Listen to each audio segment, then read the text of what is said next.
Lions TV, this is your post-match analysis video for yesterday's 2-1 defeat in the 5th round of the FA Cup at Selhurst Park. I probably don't need to tell you that we lost the game by 3-1 because of incidents during the game. The game is trending absolutely worldwide with everyone getting involved, from Piers Morgan to Joey Barton. As always, let's kick off the show by taking a look at the 11 that Alex Neil picked to start the match. Okay, so first things first, as you can probably see, I'm not at home. I stayed at my mate's house last night as I've got stuff to do in the area tomorrow, and then Tuesday we're at home anyway, so I'm not going to go all the way back to Rice. So if the camera shot's a little bit off, please accept my apologies on that one, but I couldn't miss this post-match today. There's so much to talk about. Let's look at the start of 11. By a huge request, it was Liam Roberts in goal, Wes Harding right back, Joe Bryan left back, Jaff and Coops the central defence pairing. Then it was Billy Mitchell and Casper Di Ballon d'Or in the centre of midfield, Luke Cundle in the 10, Camille Nedgley on the right, and up front as a lone striker, Josh Coburn. Not far off the best side available to us on the day. Of course, no Connolly and no Kramer, and also no Benicio Baker. Well, not seen him at all anyway, but they were all cup side. And with Leonard and Danny Mack injured long term, probably the best of the best we had available to go with. Other than maybe Saville, I'm surprised Saville didn't start. I did say this in my preview. I think for the experience factor, Savs should have been in there, and I'm still surprised when it didn't come on earlier in the game when circumstances led us to make substitutions. I feel that he would have been, a bit more of a core in the centre of that midfield with Palace playing through the lines. But hey ho, the game plan was out the fucking window after 6 minutes, so it didn't matter at all. Liam Roberts, you all wanted him in the side. I wanted him in the side. I'm not blaming you. And I still feel he's a miles better keeper than Jensen. I feel that Jensen proved that for him in the second half. So the game plan was set up, and we'll never know what could have been because we lost 3-1 and held our own against a side from the Premier League with 10 men for 85 minutes. And we did push him in that second half. We didn't create clear-cut chances, but we definitely had them on the rocks after Wes Harding's goal at the late end of the first half. And then I thought we was the better side in the second half. And maybe they took their foot off the gas. I'm not sure. But let's get on to the opening incident, which is currently trending worldwide. Ball over the top. Roberts comes out. I've explained this briefly in my full-time reaction. I followed that up with a video as soon as I got home because what I said in my full-time reaction, I thought, have I not said the right thing? Because people are on me. But look, it's a massive 50-50 split. So I'm going to explain it again very briefly. And I'm going to say, first and foremost, so someone said on the second video I did yesterday, how can you defend that? It's a straight red card. He couldn't have his foot that high. And I said to the bloke, I commented back, which I really do, and I put, you've basically quoted exactly what I've just said in the video. So if you are going to come on the videos, you are going to comment, which are very welcome, of course, whether you agree or disagree. At least watch the fucking thing first before you say something that I've already said. Look, first and foremost, it's a stonewall red card. In real time, I didn't realise it. A lot of fans around me didn't realise it. In my opinion, it's a red card, by the way, because this is a wonderful game of football and it's still up for debate. On the second video I did, I've got people saying you're an absolute prick, you know nothing. And I've also got people saying it was a blatant red card. Yeah, definitely. So people are still on the fence. So if you think it was a red, you're still not right. I do. Still don't mean I'm right. For those of you saying it wasn't a red and 20 years ago or in the champ, it wouldn't have been a red. Well, I can see it definitely wouldn't have been a red because the ref didn't give it. So if there was no VAR, the game would have gone on and he would have got away with one. However, it is extremely dangerous play. And I'm going to say something I didn't say in either video, which Pete O'Mara said. Liam Roberts, basically, long story short, his foot's very high, but there's no intent there at all. And if we look at Piers Morgan's comments, well, I'm not even going to look at Piers Morgan's comments, but he's on Twitter saying if he did that on the street, he would go to prison. Well, of course you would, but he wouldn't run down the street and just decide to kung fu kick someone on the head. Well, some people do, but Liam Roberts didn't, and I really feel for him because he's coming aside. Like I said, we all wanted that. Liam Roberts must know that. He must see and observe social media and videos, etc. So he knows the hype. He's been very hyped up when he's come into games, and I loved his passion at full time when we won at Portsmouth and at Leeds, and he just wants to do his best. So the ball over the top is something I've not said in another video either. It doesn't need to come. I'm going to show you that's still there. In real time, from where we was behind it, I thought Mateta was in on goal. He actually wasn't. Coops gets caught flat-footed, ball over the top, and as you can see, as I said in that graphic, he doesn't really need to come because you've got Joe Bryan coming across, amongst others, and the ball's bobbling. I don't think Mateta's completely in control of it, so he probably should stay on his line, but look, he's keen. He wants to do well. He probably knows the hype from the fans that we want him in, and he wants to do well in a game for his football club, and he's come out, and he's raised his foot, and as I said in videos yesterday, I'll link him in at the end. If he'd have gone with his head, right, and then he'd have caught Mateta with his shoulder, then and knocked him out and given him 25 stitches on the mirror he's got. So hopefully he's all right, by the way, because people going, oh, Millwall scumbags. During the game, we're going to shout shit. They shouted shit. They held banners up. It's football. People need to get over themselves. You might as well not bother going to football anymore. Don't go to a football match if you're not prepared to be called a fat, lazy, ugly, or whatever. Because that's what happens when you go into a football ground. You get dug out by the away fans. Players get abused. Fans get abused. It is what it is. At the end of the day, we'll go on. Classic example, Roman Nessa got grief when he come on at full time. He comes over to our crowd and gets the reception he deserves. During that 90 minutes, it's all out war, and we'll do anything we can to get that advantage. So people, it's this fucking way, this world now. Can't fucking do or say anything, can you? But getting back to Roberts, like, he's not meant to do that, okay? And if he did do that, as I said, in the High Street, Piers Morgan, he would go to prison. Joey Barton's been massively on our side, by the way, and I'll put it on the screen here. Joey Barton saying it wasn't a foul. Mateta needs to get over himself. And some outrageous comments from Troy Deeney as well, saying that Mateta's family's in the stands. They've had to watch that. Their chairman was at it at half-time as well. He hasn't gone out maliciously to hurt Mateta. And if you think now, we're all looking back and people still can't decide. Look, and it was dangerous and it was a red card. And we hope Mateta is well, okay? Let's get out there again. But what you've got to realise is, it's been shown from a million different camera angles. It's been slowed down 100 times.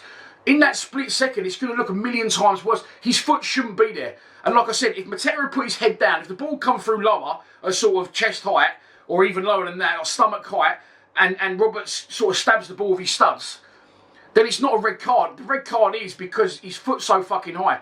If Mateta wasn't there, then he probably would let the ball drop, but it wouldn't have been a red card either. And like Joey Barton said, there's been a lot worse tackles out there. People say it's the worst tackle they've ever seen. Roy Keane, deliberately on Alfie Inga Haaland for one. The one a couple of years ago, I can't remember who it was now. Joey Barton said it on that graphic. You might have seen it just then. Outrageous. These are players that are going out there with the intention, I'm going to fucking do him. There's a vendetta here, there's history, and I'm going to go out and hurt that fucker. It's not that with Liam Roberts. It's a split second, bang, and it's over. And he can't do anything to take it back. So I really feel for Roberts. But it left us in a whole world of pain. Or so we thought at the time. And we're down to 10 men. Of course, Kundal goes off. And then Jensen comes on. Makes a good save, actually, straight away. But Crystal Palace break the deadlock through another bad bit defending from another player, which says, who is our best player, Jaffet Tanganga. Ball gets cut back. Jaff under no pressure at all, really. Just, I don't know whether the dive of Jensen put him off. But he had a clean header on it, just heads it straight into the back of the onion. So it's 1-0 Palace. Then they score again, which gets disallowed, and rightly so. Then they score again, which is disallowed, but then is overturned by VAR. Everyone was saying they didn't want Michael Oliver as a referee yesterday. And he actually didn't give the foul Mateta, and he tried to disallow Palace's second goal. So, yeah, VAR, man, it's not for me. I did say before the game, I felt that we would get more decisions than not with VAR. And as I said in my full-time reaction, was obviously wrong, because we could have broke the machine yesterday, wherever it fucking is, or wherever it is, controlling it, because one game for Millwall, for now, we'll have to wait and see if there's ever any more. An absolutely ridiculous amount of VAR decisions. Camille Nesley then goes off injured, and my mate who doesn't support me all said, "Coy, he's rolled his ankle on the telly," so hopefully he gets well. I think that's about 4 or 5 of the 8 players signed in January already injured or cup tied. So yeah, that's probably why we signed so many players, because we know we've got history around not being able to keep them fit. And then he makes a massive mistake for me, actually. Well, look, the game's done as a spectacle, really. Although we pressed them and pushed them really well, and we made the best of a bad situation, it was done then. It was going to be difficult, 11 v 11. And like I said, maybe they took their foot off the gas, but I don't think that happened. But he brings on Race Bangura Williams. Now, I don't want to get put in a bracket again of slagging off young Millwall players, but it was the wrong decision to bring on Bangura Williams, in my opinion. It's definitely one for the future, Bangura Williams, but in the here and now, and especially in that game, absolutely not. He looks a bit laboured when he runs. He's not. It's just that he's a little bit of the way he runs like Aidan O'Brien used to. He doesn't look like he's actually running. He's very skillful on the ball, but he's not very quick. And for me, that was an ideal opportunity to get Savs on and have a little bit of a reshuffle, in my opinion. He could have put Savs in, banging in midfield, and he could have maybe, changed it up somewhere else. But for me, massively wrong decision bringing on Bangura Williams.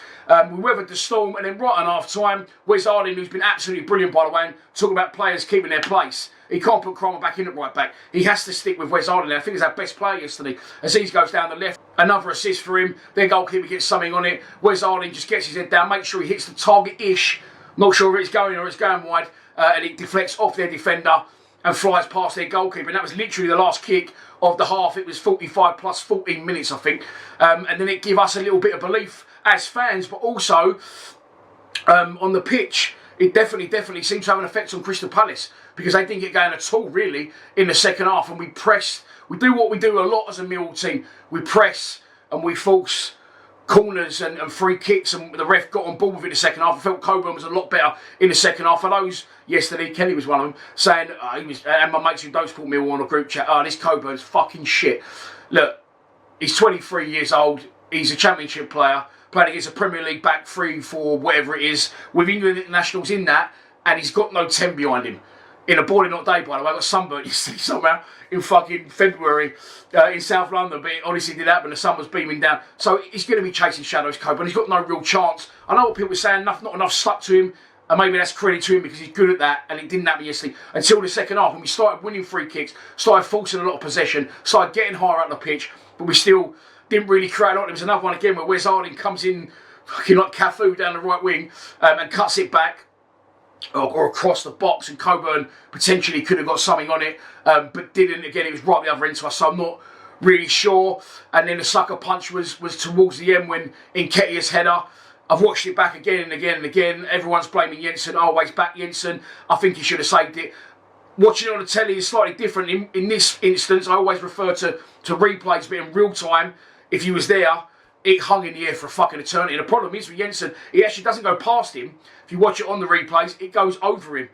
He's got to move his feet quicker. The ball's in the air for ages. I know it goes in off the post, but for me, absolutely, keeper's got to be saving that.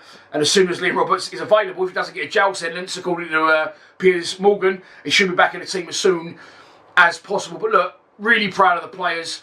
To go from where we was at one point, they've scored 3, 1 got disallowed. We're down to 10 men. It could have been a fucking rugby score at that point. But pride at stake, South London, of course, and we had to fucking dig in and pull something out the bag, and the players did that. Alex Neil had a shuffle a couple of times in the second half with formations, and I was really proud of the players. Like I said, I thought they dug in really well, and we was unlucky in the end to not force it to extra time with Coburn's one that he nearly got in the end of. But if he had done that, let's be realistic. You know, I said before the game, if it goes to extra time, they'll overrun us. They definitely would have done. So, no shame in it. I really felt that we done ourselves proud and clubbed together as fans, and the players did as well. And I thought Alex Neil managed the game very well to get us to that, you know, for 3-1 loss. But it could have been a lot fucking worse, if I'm honest. But now we wipe the slate clean, we wipe our mouths, and we move on to Tuesday's game against Bristol City at the Den.